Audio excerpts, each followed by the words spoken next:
I get super annoyed with some of the self-care tips that are given to teachers and therapists. And I wanted to just take a couple minutes to talk about what I recommend instead. I'm Karen Dudek-Brannan, and I help pediatric therapists be better leaders so that they can make a bigger impact with their services. And a big part of what I have done personally and what I share with other therapists that I mentor is just helping them figure out how to manage their time better.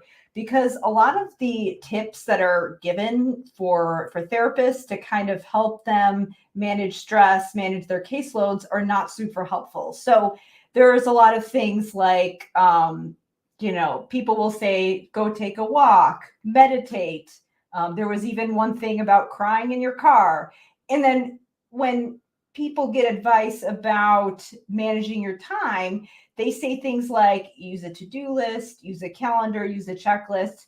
So all of those self-care and productivity strategies, they're not bad, but if you don't use them with the right system, they're not super helpful.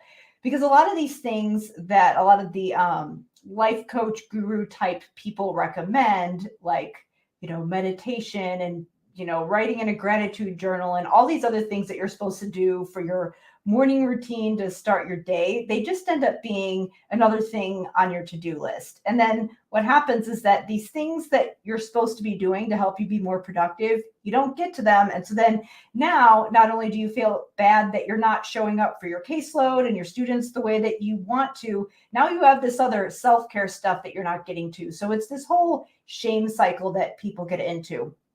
So the problem is a lot of times not necessarily that people need more self-care tips, is that they don't even have a good strategy for managing their schedule. And so they don't even have enough time to block out a window for self-care. So it's kind of putting the cart before the horse, and it's not super helpful.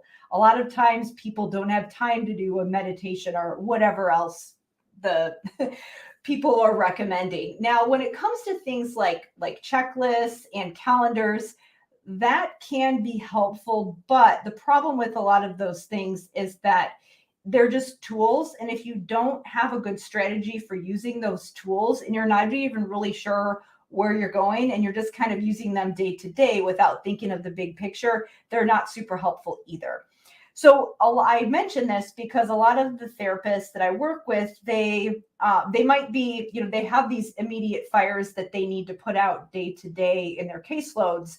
And at the same time, there's a lot of things that they'd really like to change at their facility.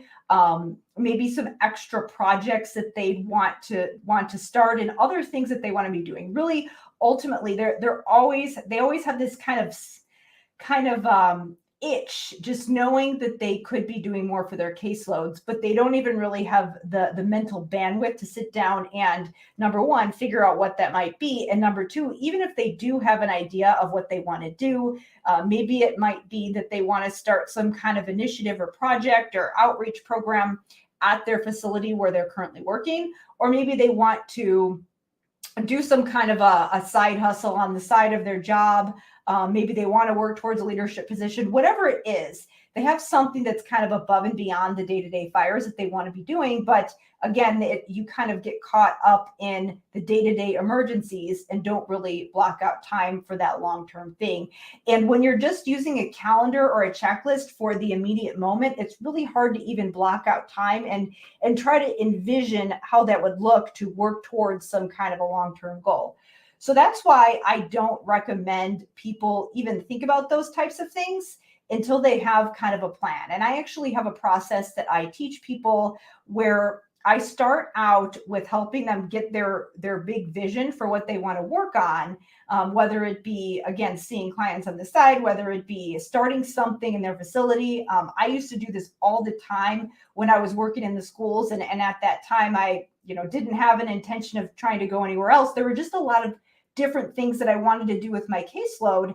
And they were kind of things that seemed like above and beyond.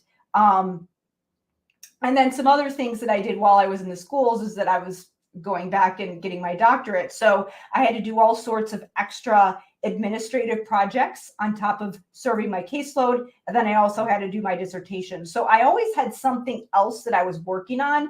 And I always had to try to figure out how to do this big project long term. So what I would do is that I would start kind of 12 to 18 months out and try to figure out whatever project that was, whether it was I was trying some new way to schedule things with my caseload, or whether it be because I was doing some kind of administrative project to design some kind of a new protocol for my district. I would start 12 to 18 months out, and I would work backwards and put those things in my schedule first before I did the day-to-day whatever my day-to-day routine was. What that helped me do was figure out what I need to be doing right now to get to that long-term goal. And the thing is that a lot of times people don't realize is that if you work backwards and you block out time for that first, then the day-to-day fires that you need to put out just kind of get taken care of. Whereas if you put those things on the back burner and you don't have that big vision, then it doesn't feel like it's immediate, something that you need to do right now, and you just keep pushing it off and it never gets done. And I know that can be really frustrating, especially with a lot of the therapists that I'm working with, is because they do really want to figure out more creative ways to serve their caseload. They have real issues as far as constraints that are put on them, and they need to come up with creative ways to make a bigger impact with their services. And yes, while they do have constraints put on them, a lot of times there are ways that they can figure out how to leverage different people, different relationships, different assets that they can build, skill sets that they can build, but they need to figure out a way to make time to do that so that they can make things happen. And a lot of people are surprised that when they actually sit down and make a plan, that they have a lot more power and leverage than they really realized to make an impact on their caseload. So that's something that I recommend, is that I call this the master planning process. It's what I used to when I was doing my doctoral dissertation, because that was a huge 18-month, actually a little bit longer than that, project that I had to do while I was working in the schools. A lot of people have a really hard time even finishing their dissertations. A lot of doctoral students don't end up graduating because they can't get through the dissertation. I didn't want to be one of those people. I wanted to graduate. So I used this process to do that, but I couldn't, I had to start with the big picture first. And like I said, I did this with other things while I was working in the schools to improve the way that I was providing services for my caseload. So it's definitely something that I recommend. So I recommend systems before worrying about those self-care strategies. If you start with the system first, you can figure out what those high priority things are that you need to do when it comes to these big visions, these long-term things that you're working on. And then also, that's how you can block out time for the self-care after you do all that other stuff. We have to start with the system before the self-care.